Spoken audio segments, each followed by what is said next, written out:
اندر کی وہ تہیں جہاں سخت اندھیرا ہے۔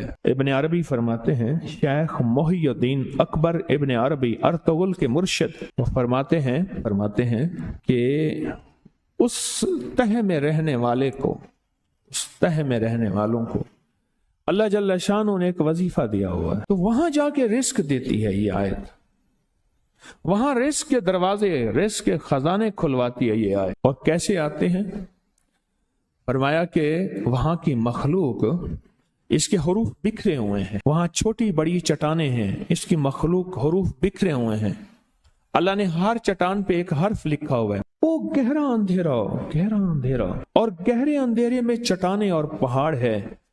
اور آپ کی سائنس کہتی ہے پہاڑی سلسلہ سب سے بڑا خود سمندر میں ہے۔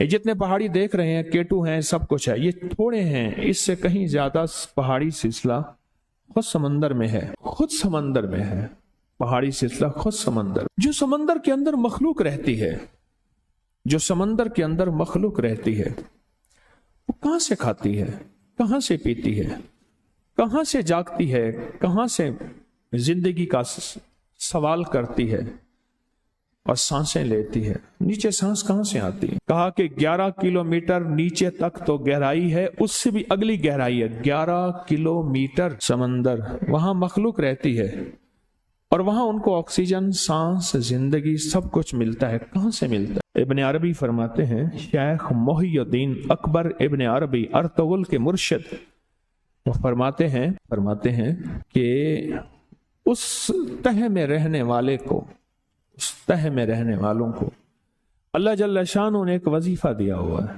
مینڈک کا اپنا وظیفہ ہے، شیر کا وظیفہ، بظاہر ہم کہتے ہیں شیر دھاڑ رہا ہے، لیکن یہ ذکر کر رہا ہے۔ آپ نے دیکھا صبح اور شام چڑیاں اکٹھی ہو کے ایک محفل لگاتی ہیں ذکر کی، ایک درخت پہ نا اکٹھی ہوتی ہیں بہت زیادہ، اور اتنا شور ہوتا ہے، اتنا شور ہوتا ہے، اس شور میں کیا ہے؟ ہمارے مطابق شور ہے، لیکن ان کی مجلس ذکر ہو رہی ہے، محفل ذکر ہو رہی ہے، اللہ کا ذکر کرتی ہیں، ہر مخلوق اللہ کا ذکر کرتی ہے، ہر مخلوق اللہ کی تسبیح پڑھتی ہے، ہر مخلوق اللہ کے گن گاتی ہے، ہر مخلوق اللہ کا ذکر کرتی ہے۔ اور جو تہوں کے اندر رہتی ہے، جو تہوں کے اندر رہتی ہے، وہ تسبیح کیا کرتی ہے، وہ ذکر کیا کرتے ہیں، وہ کیا تسبیح پڑھتے ہیں؟ اللہ جل شانہ نے اس مخلوق کو ایک ذکر دیا ہے، وہ یہ توبہ، سورۃ توبہ کی آخری دو آیات۔ عجیب بات، حیران۔ ابن عربی کی کسی سے خواب میں ملاقات ہوئی، تو خواب میں ملاقات کے دوران گفتگو میں انہوں نے یہ بات بتائی، اور باتیں بتائیں، گفتگو میں یہ بات بتائی کہ مخلوق جو سمندر کی گہرائیوں میں ہے، جہاں ایسی مخلوق ہے آج تک انسان کی مشینیں، وہ آبدوز ہے یا کوئی مشین، آج تک نہیں پہنچ سکی، ابھی تک نہیں پہنچی۔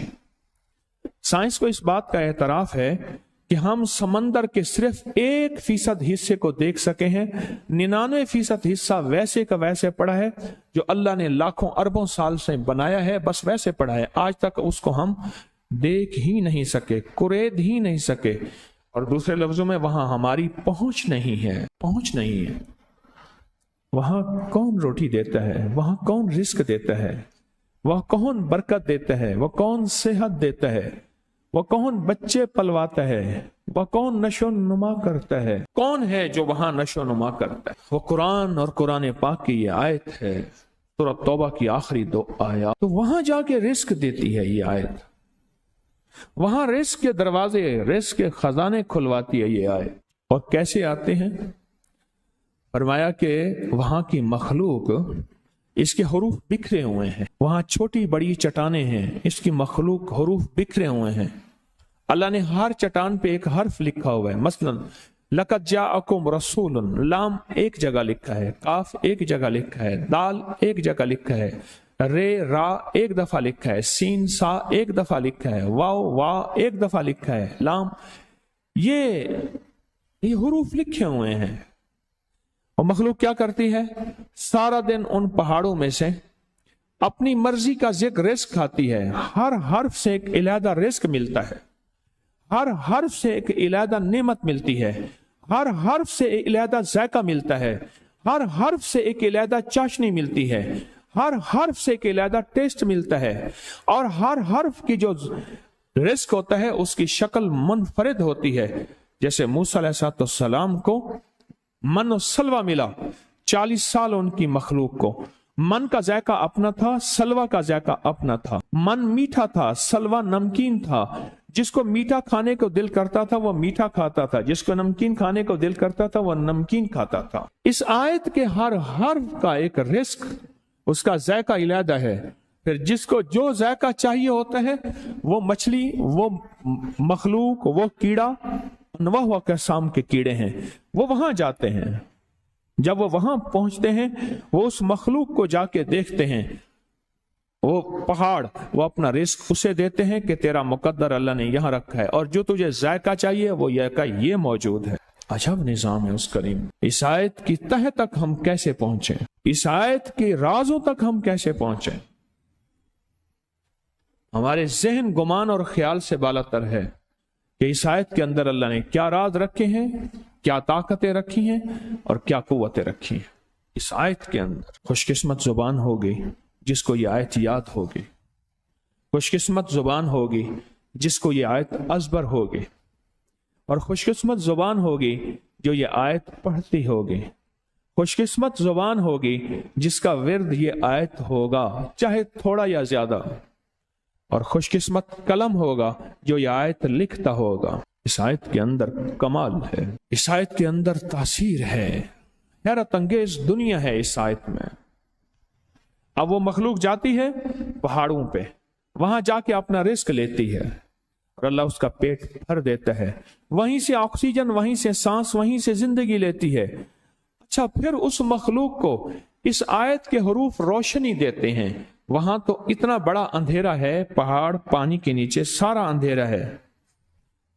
آپ 3 فٹ، 5 فٹ، 10 فٹ پانی کے نیچے جائیں تو اندھیرا ہی اندھیرا ہے، اتنا اندھیرا ہے۔ ہر حرف سے روشنی ملتی ہے، انسانوں کو بھی ہر حرف سے رزق بھی ملتا ہے، روشنی بھی ملتی ہے۔ وہ روشنی کیا ہے؟